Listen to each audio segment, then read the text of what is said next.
Well, I was at Tulip Creek back when they were parking across the street from Tulip Creek. Who was parking across the street? Donald Wildman and some of his fellow church members.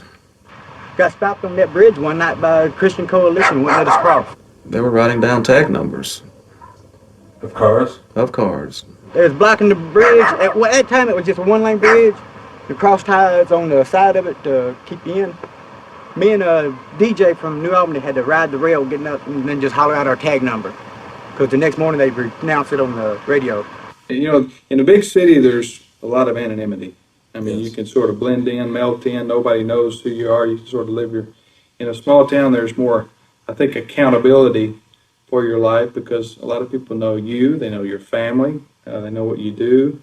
I'm told that they got addresses using these tag numbers and sent people letters in the mail saying that their vehicles had been seen at this gay establishment.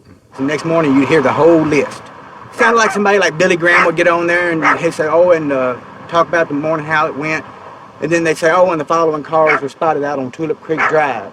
And everybody knew in Tupelo that that's where this bar was. And basically would tell the whole world. And so I think to a certain extent that helps build community.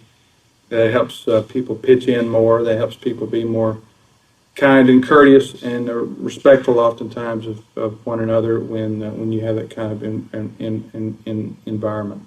We'll either frighten you into staying home or cause enough trouble they'll close the bar. I guess that's where they go and congregate and try to meet one another. That's an unfortunate and unhappy group of people most of the time. Why do you think they're unhappy? It's a very high rate of promiscuity. I don't know why they're unhappy exactly. I think they're spiritually unhappy. I would say but I would say there's a high level of promiscuity in the homosexual community, much greater than in the heterosexual community. And I don't know what that means exactly, so maybe they're looking for something. They're trying to find love or trying to find what they think is acceptability. So that's what I mean by a lot of sadness, a lot of despair is what I've witnessed and what I've heard about in much of the gay community. I just want to know, who is he to say that there's something missing from our lives? I feel that my life is complete. Right. You know, there's obviously something missing from their lives because they have nothing better to do than sit around and criticize us. Yeah, I'm with somebody that I love dearly, who I've been with for 3 years. You know, we don't have children, but we've got 5 very beautiful dogs. All of them are purebred, by the way. Who's to, what is the definition of family? There are heterosexual couples who don't have children. Kids. So, I mean, I'm going out, I'm doing what makes me happy deep down in my heart. I'm with the person I want to be with. I go home every night to a house that I know I'm secure in.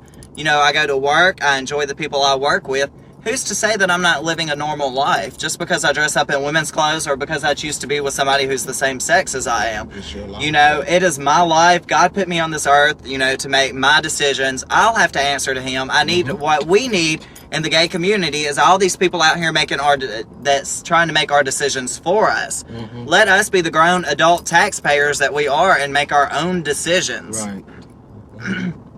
Girl. My take on the American Family Association. I don't like Don Wildman as far as I can pick him up and throw him. Okay?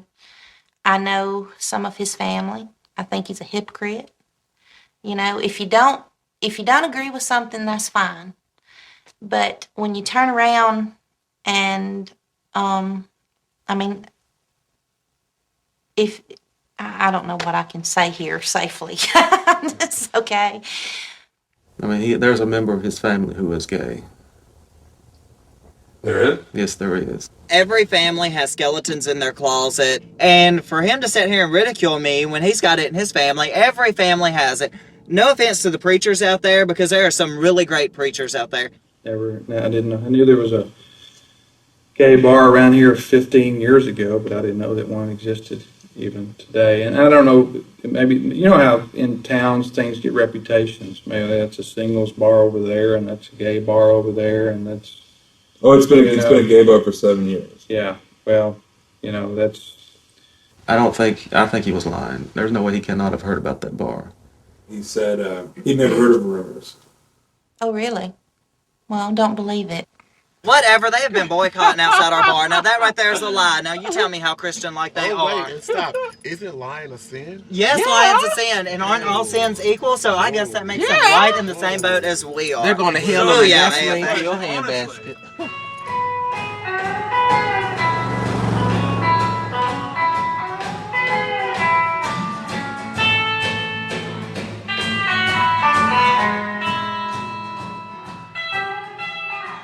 I've been in the business for a little over 6 years, and it's one of those, like, it's kind of like dog years. I feel like I've been in it for 42 years.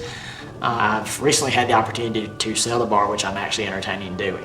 What do you think would happen if the gay bar didn't exist anymore? I mean, we've all made a lot of good friends up here, and I just believe that would separate a lot of the friendships, and it'd be harder on new people trying to come out of the closet. I think there'd be a void just because this is most people's outlet. There'll be a lot of mad drag queens. Me being one. I just hope I have a job. Yes, really. I mean, without this bar, where would we go? Well, there will be a lot of people driving to Memphis every weekend. I'll tell you that, making that hour and a half, 2-hour drive. I don't think I could handle it. The gay population would suffer. It will hurt us. And in general. If we didn't have this place, we wouldn't have an outlet. You know what I'm saying?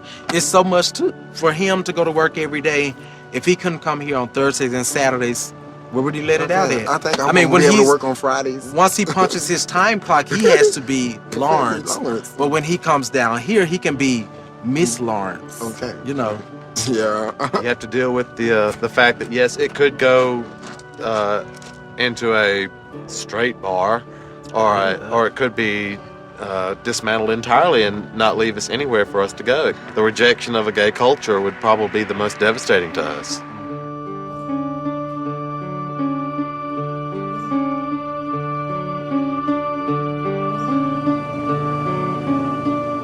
Stuff's been going on in my head in the last couple of weeks. It just struck. It was like I went out of the bar and I'm either going to sell it or close it. And Lena and Mark expressed an interest, and when they did, it just was like, okay, here's what I've always wanted. And they said they wanted to buy it, and I was like, let's go, let's do it. Make me an offer. I won't turn it down. I think I'm leaving a pretty big part of me behind. 6.5 years, I put my mark on it. I hope that's a positive mark that everybody will remember for a while.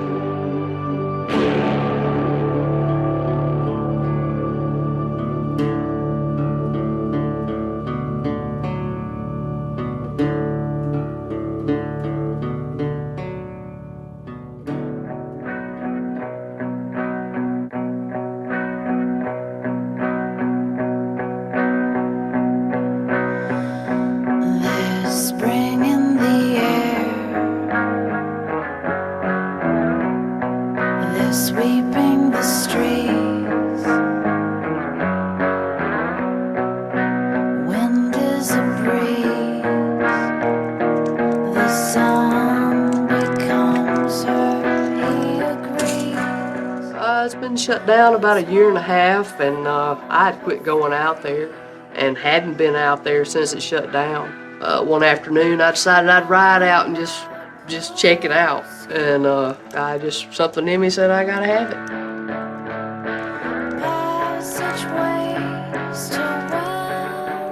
I'd said to myself a few times, if I could ever, any way possible, ever get my hands on this place, I would do it right. Maybe I could do something with it.